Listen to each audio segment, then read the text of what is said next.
ஆழமான பார்வை நிகழ்ச்சிக்கு உங்களை வரவேற்கிறோம். இது உங்களுக்கான ஒரு ஸ்பெஷல் அறிவு பயணம். இன்னைக்கு நாம நெவில் கொடாட் அப்படிங்கிற ஒரு இன்ட்ரெஸ்டிங்கான ஆனா நிறைய பேருக்கு அதிகமா தெரியாத ஒரு சிந்தனையாளரோட உலகத்துக்குள்ள போக போறோம்.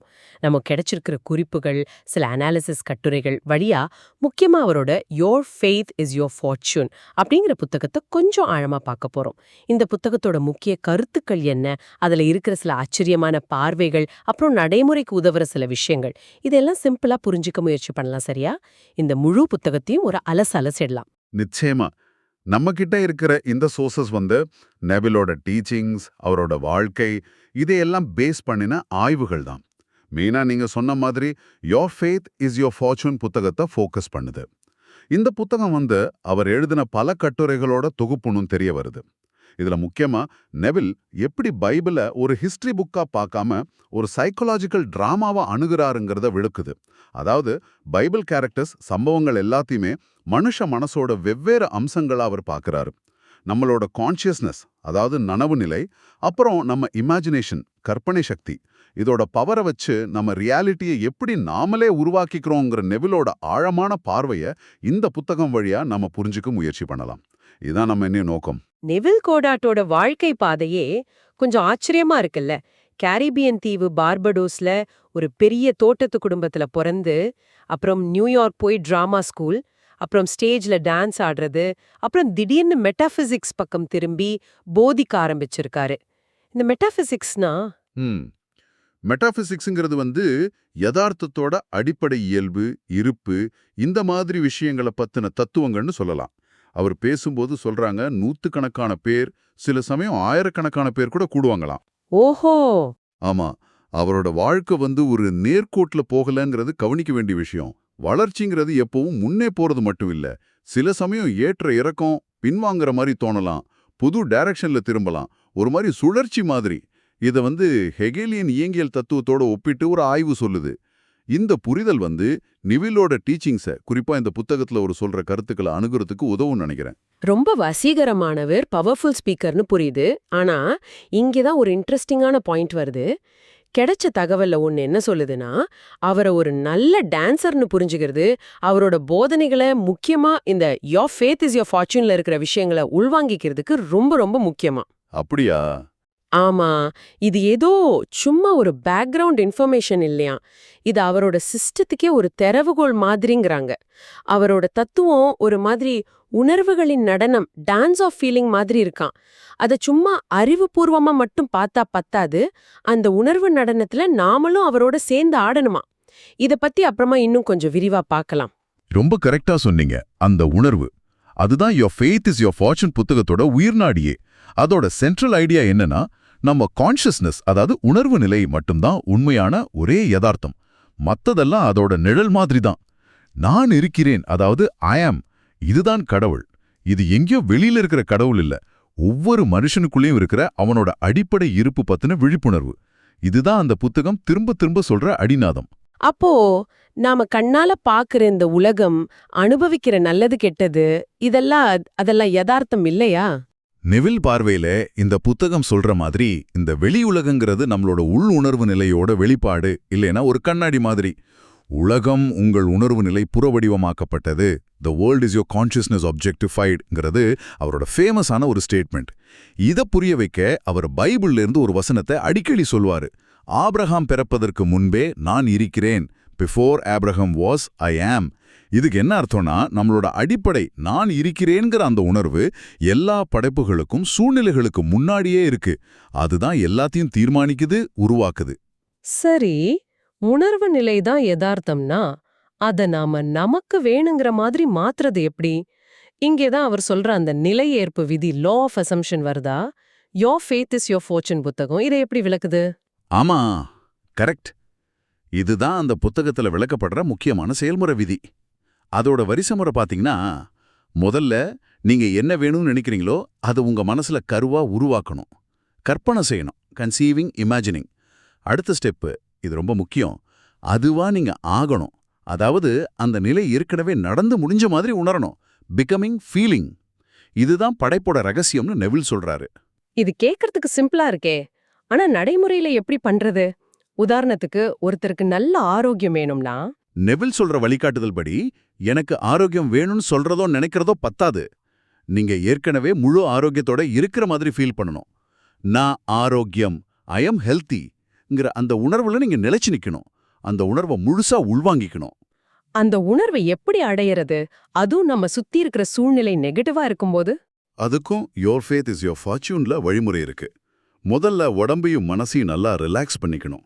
அப்புறம் நம்ம ஐம்புலன்கள் சொல்ற இப்போதைய யதார்த்தத்தை, அதாவது நோய் இருக்கு, வலி இருக்குங்கிற மாதிரி உண்மைகளை கொஞ்ச நேரத்துக்கு ஒதுக்கி வைக்கணும். அதுக்கு பதிலா நம்ம வெறுமன ஆரோக்கிய நிலை உண்மையாயிட்டா எப்படி உணர்வோமோ அந்த நன்றி உணர்வு, சந்தோஷம், நிறைவு இந்த மாதிரி உணர்வுகள்ல மூழ்கி அதை நம்ம ஆழ்மனசுல ஒரு விதையா பதிக்கணும். கிடைச்ச குறிப்புகள்ல நெவில் சொல்ற மாதிரி மனதிலிருந்து வெளியேறினால் பார்வையிலிருந்தும் வெளியேறும். Out of mind, out of sight. அதாவது உங்க இப்போதைய பிரச்சனை மேல இருக்கிற கவனத்தை நீங்க முழுசா எடுத்துக்கிட்டீங்கன்னா அது உங்க யதார்த்தத்திலிருந்தும் மறைஞ்சிருங்கிறாரு. இந்த இடத்துல your faith is your fortune புத்தகத்தோட ஒரு முக்கியமான பகுதிக்கு வரும். அது பைபிளை அவர் எப்படி பார்க்கறாருங்கிறது. அவர் பைபிளை ஒரு வரலாற்று புத்தகமாவோ மத புத்தகமாவோ மட்டும் பார்க்கல. அதுக்கு பதிலா அதை ஒரு ஆழமான உளவியல் நாடகமா பார்க்கறாரு. அதுல வர்ற கதாபாத்திரங்கள், சம்பவங்கள் எல்லாமே மனுஷ மனசோட வெவ்வேறு குணங்கள், நிலைகள், செயல்பாடுகளோட குறியீடுகள்னு விளக்குறார். இந்த சைக்கலாஜிக்கல் பார்வை பைபிள்ல எப்படி வெளிப்படுதுன்னு புத்தகத்திலிருந்து சில உதாரணங்கள் பார்க்கலாமா? இது கேட்கவே இன்ட்ரெஸ்டிங்கா இருக்கே. கண்டிப்பா புத்தகம் முழுக்க இந்த மாதிரி விளக்கங்கள் நிறைய இருக்கு. உதாரணத்துக்கு டானியல் சிங்க குகையில இருந்த கதை. நெவில் பார்வையில சிங்கங்கள்னா நம்ம வாழ்க்கை பிரச்சனைகள், பணம், ஆரோக்கியம், உறவு சிக்கல்கள் மாதிரி பயமுறுத்துற விஷயங்கள். தானியல் அந்த சிங்கங்களை பார்க்காம அதுங்களுக்கு முதுக காட்டி கடவுளை, அதாவது தன்னோட ஐயாம் உணர்வு நிலையை நோக்கி பார்த்த மாதிரி நாமும் பிரச்சனைகள் மேல கவனம் செலுத்தாம அதிலிருந்து கவனத்தை திருப்பி உள்நோக்கி நம்ம படைப்பாற்றல் சக்தியான உணர்வு நிலையை நோக்கணுங்கிறது தான் அதோட சைக்கலாஜிக்கல் பாடம்னு சொல்றாரு. ஓ, சரி சரி. அப்போ இயேசுவோட 12 சீடர்கள் பத்தி அவர் என்ன சொல்றாரு? அவங்க நம்ம மனசோட 12 அடிப்படை குணங்கள் அல்லது திறன்கள்னு அந்த புத்தகம் சொல்லுது. உதாரணமா சைமன் பேதுருனா கேட்டல், அதாவது உள்ளுக்குரலை கேட்கறது. பிலிப்புனா உணர்வு நிலைய அதோட வெளிப்பாட்டின் மூலமா அறிஞ்சிக்கிறது. யாக்கோப்புனா நேர்மையான தீர்ப்பு அல்லது நுண்ணோக்கு, ஜஸ்ட் டிசர்ன்மெண்ட், கிளேர்வாயன்ஸ். இந்த மாதிரி இந்த 12 குணங்களையும் நாம கண்ட்ரோல் பண்ணி ஒழுங்குபடுத்தினா அதுங்க நம்ம விருப்பங்களை நிறைவேற்றுற கருவிகளா மாறிடும்னு சொல்றாரு. அப்போ விருத்த சேதனம், சீடர்களோட பாதங்களை கழுவுறது, இந்த மாதிரி சடங்குகளுக்கும் இந்த புத்தகம் சைக்கலாஜிக்கல் விளக்கம் கொடுக்குதா? ஆமா, கொடுக்குது. விருத்த சேதனம்னா நம்ம உண்மையான சுயம், அந்த அயாம மறைக்கிற மனிதன் அல்லது வரையறுக்கப்பட்ட நம்பிக்கைங்கிற எண்ணத்தை அது முன்தோல் மாதிரி நீக்கிறதுன்னு விளக்குறாரு. பாதங்களை கழுவுதல்னா பாதங்கிறது நம்ம புரிதலை குறிக்குது. நம்ம புரிதலை தப்பான மனித நம்பிக்கைகள், வரம்புகள் இதுல இருந்தெல்லாம் கழுவி சுத்தப்படுத்துறது தான் அதோட உண்மையான அர்த்தம்னு புத்தகம் விளக்குது. ஈசாக், ஏசா, யாக்கோபு கதைக்கு அவர் சொல்ற விளக்கம் என்ன? இது அந்த நிலை ஏற்பு விதியோட சம்பந்தப்பட்டதுன்னு சொன்னீங்களே. ஆமா, யோர் ஃபெய்த் இஸ் யோர் ஃபார்ச்சூன்ல இது ஒரு முக்கியமான உருவக கதை. ஈசாக் கண் தெரியாத அப்பா நம்ம உணர்வு நிலைய, கான்ஷியஸ்னஸ குறிக்கிறாரு. அது வெளி உலக பார்க்காது. ஏசா உணர்வெல்லாம் முடியிருக்கிற மூத்த பையன், நம்ம வெளி யதார்த்தம், அதாவது நாம தொட்டு உணர்ற கரடுமுரடான இப்போதைய உலகம். யாக்கோபு வழுவழுப்பான தோலுள்ள இளைய பையன், நம்ம அகநிலை ஆசை அல்லது நாம விரும்புகிற இன்னும் யதார்த்தமாகாத நிலை. கண் தெரியாத ஈசாக் உணர்வு நிலை வெளி உலக ஏசாவை நம்பாம அதோட சாட்சியங்களை ஒதுக்கிட்டு அகநிலை ஆசைய யாக்கோப உண்மைன்னு உணரும்போது, அந்த ஆசையை ஆசிர்வதிக்கும் போது அதுவே வெளி யதார்த்தமா மாறுது. இதுதான் நிலையேற்பு விதியோட செயல்பாடு. உணர்வு நிலை எதை உண்மையா ஏத்துக்குதோ அதுவே யதார்த்தம் ஆகுது. ஆக மொத்தம் எல்லாமே திரும்ப திரும்ப அந்த உணர்வு, ஃபீலிங் அப்படிங்கறதுல தான் நிக்குது. சும்மா நினைக்கிறது, மனசுல பாக்குறது மட்டும் பத்தாது. அதுவா நாம உணர்றது, அந்த உணர்வுல வாழ்றது தான் முக்கியம்னு இந்த புத்தகம் திரும்ப திரும்ப சொல்லுது போல. ரொம்ப ரொம்ப கரெக்ட். நம்பிக்கைங்கிறத அவர் வெறும் அறிவுபூர்வமான ஒப்புதல், இன்டெலெக்சுவல் அக்ரிமெண்ட்னு பார்க்கல.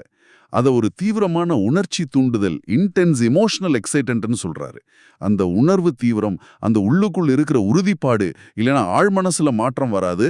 அதனால வெளியுலக யதார்த்தத்திலே மாற்றம் வராது. இப்போ புரியுது ஏன் அந்த டான்சர் பேக்ரவுண்ட் முக்கியம்னு ஒரு குறிப்பு சொன்னுச்சுன்னு. அவரோட சிஸ்டத்தை பின்பற்றணும்னா அவரோட டான்ஸ் ஆடணும். அதாவது அந்த ஃபீலிங் இன்டென்சிட்டிய, அந்த உள்நிலை பரவசத்தை அடையணும். ஆனா இது சாதாரணமா அன்றாட வாழ்க்கையில சிக்கி உணர்ச்சிகளை வெளிப்படுத்த தயங்குற மனசுக்கு கொஞ்சம் கஷ்டமா இருக்குமே. ஒரு குறிப்பு சொல்ற மாதிரி உணர்ச்சிகளை அடக்கி வைக்கிற நம்ம பழக்கம் இதுக்கு ஒரு பெரிய தடையா இருக்கலாம் இல்லையா? ஆமா, இந்த கருத்தையும் உள்ள ஆய்வு சொல்லுது. அதுக்காகத்தான் நெவில் தன்னோட போதனைகள்ல, குறிப்பா இந்த புத்தகத்துல பைபிளை இவ்ளோ அதிகமா பயன்படுத்துறாருன்னு அந்த குறிப்பு ஒரு பார்வையை வைக்குது. ஏன்னா நிறைய பேருக்கு, முக்கியமா மேற்கத்திய கலாச்சாரத்துல வளர்ந்தவங்களுக்கு, பைபிளோடவும் மத சின்னங்களோடவும் ஆழமான சின்ன வயசு உணர்ச்சிகள் பிணைஞ்சிருக்கும்.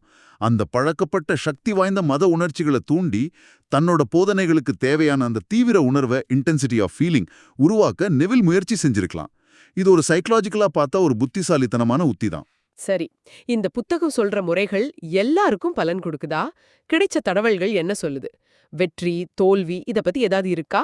மூலங்கள் படி பார்த்தா சிலர் நெவில் முறைகளை பயன்படுத்தி ரொம்ப ஆச்சரியமான மாற்றங்களையும், மிராக்கிள்ஸ்னு சொல்ற மாதிரி அனுபவங்களையும் பெற்றிருக்காங்க. இது ஒன்றும் நெவில் புதுசா கண்டுபிடிச்ச போதனை இல்ல, இது ரொம்ப பழமையான ஞானம்தான். ஆனா நெவில் அதை ரொம்ப தெளிவா, பவர்ஃபுல்லா, நடைமுறைக்கு ஏத்த மாதிரி மாத்தி கொடுத்தாருன்னு சொல்றாங்க. அதே நேரம் இன்னும் சிலரால இந்த முறைகளை பயன்படுத்தி எந்த பலனையும் அடைய முடியலேன்னும் தகவல்கள் இருக்கு. அவங்க இயல்பாவே இந்த முறையையும் நெவிலையும் குறை சொல்றாங்க. சிலர் இது வெறும் சுய ஹிப்னாட்டிசம், செல்ஃப் ஹிப்னோசிஸ் இல்லைன்னா ஆட்டோ சஜஷன் கூட சொல்றாங்க. இதுல இருக்கிற சவால்கள் இல்லனா எச்சரிக்கைகள் பத்தி ஏதாவது குறிப்புகள் இருக்கா நம்ம கிட்ட? ஆம், ஒரு முக்கியமான விமர்சனம் அல்லது எச்சரிக்கை இருக்கு. பிரச்சனைகளை ஃபேஸ் பண்ணாம அதெல்லாம் இல்லைன்னு நினைச்சிட்டு சுத்தமா புறக்கணிக்கிறது. மனசுல இல்லைன்னா பார்வையில இல்ல. நடைமுறைக்கு சரியா வருமாங்கிறது ஒரு கேள்விதான். ஏன்னா மாடர்ன் சைக்காலஜி பார்வையில அடக்கப்பட்ட எண்ணங்களும் தீர்க்கப்படாத உணர்ச்சிகளும் ரிப்ரெஸ்ட் இஷ்யூஸ் பின்னால நோய்களாவோ இல்ல வேற மனநல சிக்கல்களாவோ வெளிப்பட வாய்ப்பு இருக்குன்னு சில ஆய்வுகள் சொல்லுது. பிரச்சனை கூட நம்மளை பத்தி, நம்ம இப்போதைய உணர்வு நிலைய பத்தி ஒரு மெசேஜ் சொல்லலாம். அதிலிருந்து கத்துக்க வேண்டிய பாடங்கள் இருக்கலாம். அதை சுத்தமா புறக்கணிக்கிறது லாங் டேர்ம்ல உதவுமாங்கிறது யோசிக்க வேண்டிய விஷயம். வேற ஏதாவது விமர்சனங்கள் அந்த சோர்சஸ்ல இருக்கா? இன்னொன்னு, பைபிள்ல வர்ற கானான் தேசத்தை வேவு பார்க்க போன ஒற்றர்கள் கதை இருக்குல்ல, என்னாகமம் புத்தகம். அதுக்கு நெவில் கொடுக்கிற விளக்கம் பத்தி, இஸ்ரேல் ஒற்றர்கள் தங்களை வெட்டுக்கிளிகளா, ரொம்ப சின்னவங்களா, சக்தியே இல்லாதவங்களா உணர்ந்ததால அங்கிருந்த மனுஷங்க அவங்களுக்கு ராட்சசர்களா, ரொம்ப பெருசா ஜெயிக்க முடியாதவங்களா தெரிஞ்சாங்கன்னு நெவில் சொல்றாரு. இது உள் உணர்வு வெளித்தோற்றத்தை தீர்மானிக்குதுங்கிறதுக்கு உதாரணம். ஆனா ஒரு விமர்சகர் என்ன சொல்றாருன்னா, நிஜத்துல பெரிய ஆளுங்களா, சக்தி வாய்ந்தவங்களா இருக்கிறவங்க கூட உள்ளுக்குள்ள பயங்கர தாழ்வு மனப்பான்மையோட, பயத்தோட, ஃபீலிங்ல கிராஸ் ஆப்பர்ஸ் இருக்கலாம். வெளித்தோற்றத்துக்கும் உள் உணர்வுக்கும் எப்பவுமே நேரடி தொடர்பு இருக்கணும்னு அவசியம் இல்லைங்கிறாரு. ஆஹா, நீண்ட ஆண்டமான அலசலோட கடைசியில your faith is your fortune புத்தகம், நெவில் கோடாட்டோட போதனைகள், இதிலிருந்து நம்ம முக்கியமா எடுத்துக்க வேண்டிய மெசேஜ் என்னன்னு சுருக்கமா சொன்னா, நம்ம உணர்வு நிலையும் நம்ம கண்ட்ரோல் பண்ணின உணர்வு பூர்வமான கற்பனையும் தான் நம்ம யதார்த்தத்தை உருவாக்குது. அயாம்ங்கிற நம்ம அடிப்படை இருப்புணர்வு தான் நமக்குள்ளே இருக்கிற எல்லையில்லாத படைப்பு சக்தி, அதுவே கடவுள். நாம எதை அடைய நினைக்கிறோமோ அதோட உணர்வை அது ஏற்கனவே உண்மையாயிட்ட மாதிரி ஒரு ஃபீலிங்க முழுசா உள்வாங்கிட்டு அந்த உணர்விலேயே நிக்கணும். இதுதான் அந்த புத்தகம் சொல்ற மையச் செய்தி இல்லையா? ரொம்ப சரியா சொன்னீங்க. கடைசியா உங்களுக்காக ஒரு சிந்தனை. நெவில் சொல்றபடி உங்க அனுபவங்கள் எல்லாத்துக்கும் நீங்க தான் முழுமையான திமித்ரியாகாஸ், கிரியேட்டர், அதாவது படைப்பாளினா. நீங்க உண்மையிலே விரும்பாத அனுபவங்கள் ஏன் உங்க வாழ்க்கையில திரும்ப திரும்ப வருது அல்லது தொடருது? நீங்க விரும்பின ஒரு நிலையோட உணர்வை உண்மையா ஏத்துக்கிறதுக்கும், வெளி சூழ்நிலைகள் அதுக்கு எதிரா இருந்தாலும் அந்த உணர்வை விடாப்பிடியா தொடர்ந்து தக்க வைக்கிறதுக்கும் இருக்கிற உண்மையான சவால் என்னவா இருக்கும்? இதை நீங்க தனியா யோசிச்சு பார்க்க வேண்டிய ஒரு ஆழமான கேள்வி. நெவில் சொன்னதா சொல்ற ஒரு கோட் ஞாபகம் வருது. உங்களுக்கு ஒரு தங்க நூலோட முனைய கொடுக்கறேன், நீங்க அதை ஒரு பந்தா சுத்தணும். இந்த ஆழமான அலசல்ல கிடைச்ச புரிதல்களையும் பார்வைகளையும் உங்க வாழ்க்கையில எப்படி ஒரு அழகான பந்தா சுத்துவீங்கிறது இனி உங்க கையில தான் இருக்கு. இந்த ஆய்வு உங்களுக்கு பயனுள்ளதா, யோசிக்க வைக்கிறதா இருந்திருக்கும் நம்புறோம். மீண்டும் வேறொரு தலைப்பில் சந்திப்போம்.